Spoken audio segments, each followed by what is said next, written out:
next up is Ultimate Custom Night. So this was the literally released a month ago. Has it been a month already? Mm-hmm. What?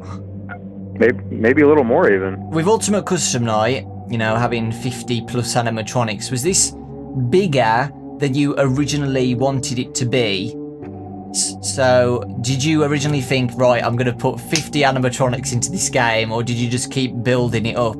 I mean, I always knew that it was going to be a full-sized game. I mean, you know, originally, I guess at the very beginning, it was going to be an add-on to Pizzeria Simulator, but it was very soon afterwards that I realized, you know, this is going to be just a full Five Nights at Freddy's experience. You know, this just needs to be its own full game.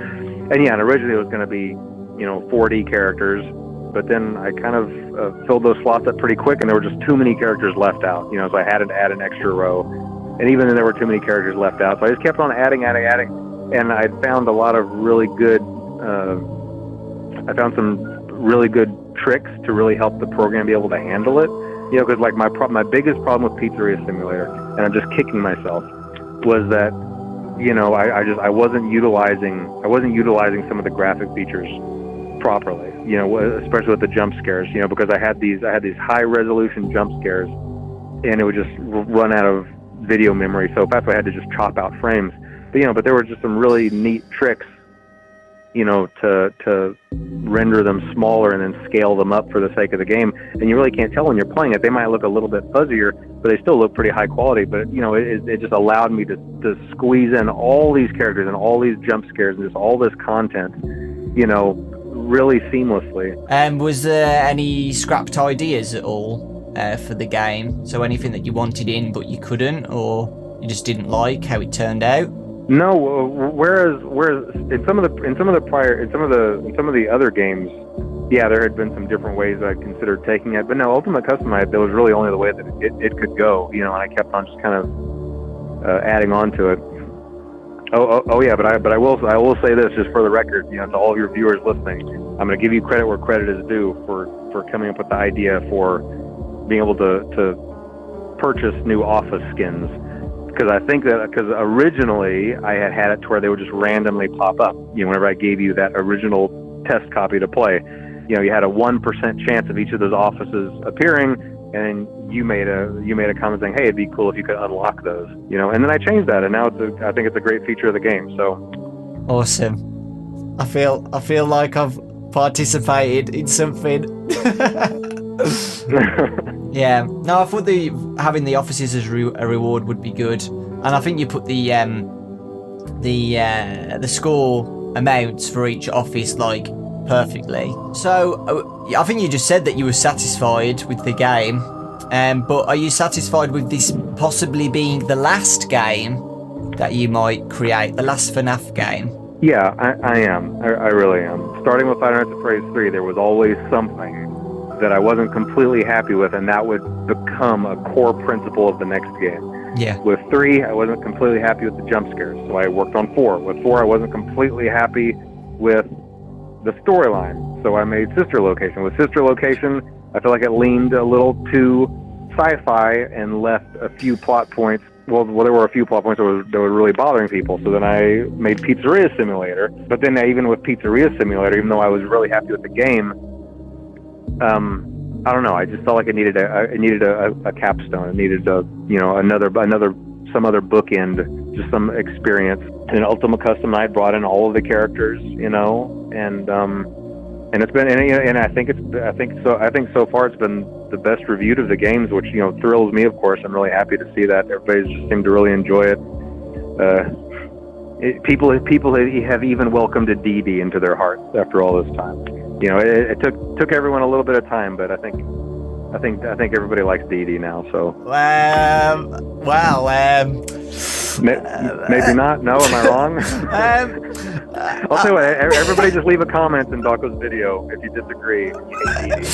I like Di-Di. She can just sometimes spawn at awkward times for me. I mean, with 50-20 mode, there was no stopping Yeah. Di-Di, so, you know, I wasn't really bothered about, I'm just going to say, it's Shadow Di-Di. Does she have a specific name? Should you say Shadow Di-Di? I named Shadow Di-Di XOR, and I'm not sure why. But like with most of the other characters in this franchise, whenever I'm making them, some name immediately comes to mind. It doesn't mean anything, but that's the name of Shadow Di-Di. XOR. Okay. Well, is that, people said that might be Zor, or is it XOR? It's just XOR. Okay, awesome. But yeah, XOR was just with the mechanics of 50-20 mode anyway, so you couldn't be annoyed with XOR because it was part of the mechanics on what to do to try and beat it. Speaking about 50-20 mode, have you tried it after the game has like been released? You know it's possible now. Oh no! Listen, my score. My high score is still just 6,800. You know, making custom nights, the tricky thing about it, and actually I only really had to worry about this here, but you know, I know I've mentioned other times that anytime I've ever made a custom night, I've always assumed that the most difficult mode was impossible. I mean, because that was never the intent of the game. When making the game, there are always 5 nights, and I make sure that those nights are beatable. I make sure that the 6th night is beatable. I make sure that nightmare mode is beatable, you know. But as far as like, you know, as far as setting all the, you know, the difficulties all to 20, it's never been a goal to make it possible. And really one of the main reasons is because if I ever get to a point where I could beat it, then everybody else would beat it within the first 12 hours of the game being released. You know, I mean, me being able to beat something is not a super high bar to clear as far as, you know, someone else being able to come along and beat it. With Ultimate Custom Night, it was really tricky because unlike the other games, there was a burden on me to make sure that it could be beaten.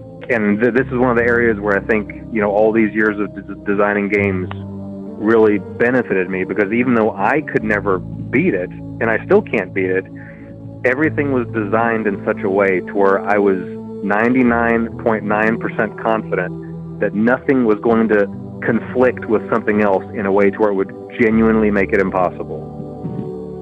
And with one exception, one oversight might have been the whole issue of coin collection,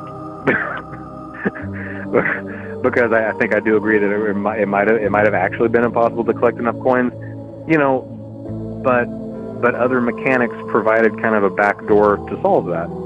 You know, I mean, being able to keep something on your camera and them not moving, you know, that is intentional. It might have been, you know, used in ways that I hadn't intended, you know, but it was intentional, because obviously you don't want to have a character on screen and then suddenly pull down your screen and jump scare you. That would be teleporting. It gives you know, it's kind of immersion breaking if something is one place, you know. So the idea of locking them in place by watching them is a game mechanic, and it was used by everybody in a really clever way to kind of bypass mechanics that might have otherwise made the experience unplayable. Yeah, exactly. That's awesome to know. So watching the plushies was intentional, where they couldn't get you, basically. Yeah. I mean, well, you know, and like Lefty there are several characters to play that way. Lefty is one of them also. As long as you keep the camera on Lefty will never attack you. I mean, that's kind of been a feature in, I think, pretty much all of the games, or at least many of them. Yeah. I think you could actually get 30 Faz coins, by the way. I didn't try that though, because what we did was we kept lifting up the monitor, which made BB and JJ and Helpy spawn. So we just, you know, we could get 10 Faz coins for the Death coin in literally 10 seconds. So I think it is possible to get the plushies if you just, you know. I think it was just like a month ago that someone finally beat Custom Night for Sister Location before the patch came out. Oh, you know, yes, I saw that. Yeah, with the power. You know, yeah. Someone did that. So I'm sure that, you know, so who knows? Maybe 6 months, 9 months, a year, 2 years down the road, someone's going to take it upon themselves to beat Custom Night. You know, no Death coin, buying all the plushes. Yeah. You know, and just really torment themselves with that. And So that'll be interesting. Yeah, that's not going to be me. Just letting you know that. It's not going to be you? Come on, man. Well, I would do it in front of a bet, but you know. No, you've served your time. Wow. Okay. I don't think I would be able to, honestly. Maybe like for a charity stream, like something like that, I could maybe do something with it. But yeah, Ultimate Custom Night. One of my favourite games, by the way, in the series. It's on the top for me. Good. Really, really awesome. And a nice send-off as well, Scott. Bringing them all together. Yeah. You know, and I feel like it was a great send-off to the game. And I think it's left a lot of people satisfied as well, though. That's a point I wanted to make.